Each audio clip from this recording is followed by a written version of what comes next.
Il n'y a que toi, Seigneur, il n'y a que toi. Il n'y a que toi, Seigneur, il n'y a que toi. Bien-aimé dans le Seigneur, bonjour, je rends grâce à l'Éternel Dieu Tout-Puissant pour ce privilège qui me donne encore une fois de plus pour venir partager avec vous une exhortation à la repentance sous le thème la restitution. Bien-aimés, tenons nos lampes prêtes, le Seigneur Jésus-Christ est à la porte. Cette exhortation prend appui dans la parole de Dieu dans l'évangile de Luc, chapitre 19, verset 8. Essentiellement, je vais lire pour nous. Mais Zachée, se tenant devant le Seigneur, lui dit, voici, Seigneur, je donne aux pauvres la moitié de mes biens. Et si j'ai fait tort de quelque chose à quelqu'un, je lui rends le quadruple.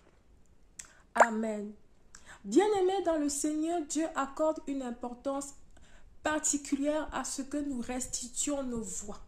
Si nous avons fait du tort à quelqu'un, si nous avons pris quelque chose à l'insu de notre employeur ou du propriétaire, nous devons aller lui dire et nous le confesser. C'est ce qu'on appelle la restitution. Bien-aimé dans le Seigneur, si tu es employé dans une entreprise et que tu te permets de te servir du matériel professionnel à des fins personnelles, par exemple le véhicule de service, tu devrais lui dire à ton employeur. Bien-aimé, si tu as fait des fausses déclarations à la CAF pour bénéficier de plus d'aide, va le confesser, va faire ta restitution auprès de la CAF. Bien-aimé, si tu travailles dans une entreprise et tu avais l'habitude de voler des échantillons ou de te servir du matériel et de le prendre et de le ramener chez toi, retourne le remettre à ton entreprise et dis-le à ton employeur. Bien-aimé chrétien, l'Éternel Dieu accorde une importance particulière à la restitution. Si par cause de toi, tu as fait des fausses déclarations à la police, des faux témoignages qui aujourd'hui représentent un handicap pour la vie d'une personne, va faire ta restitution à la police ou au juge d'instruction.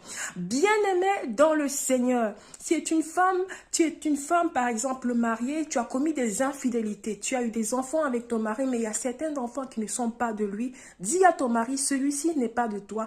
Avec bien sûr l'encadrement d'un vrai serviteur de Dieu, parce que c'est des choses vraiment qui touchent au cœur, qui nécessitent vraiment une guérison dans l'âme.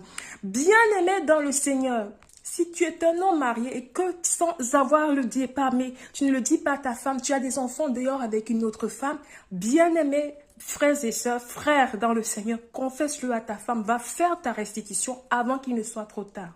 Que l'Éternel Dieu vous accorde la grâce dans le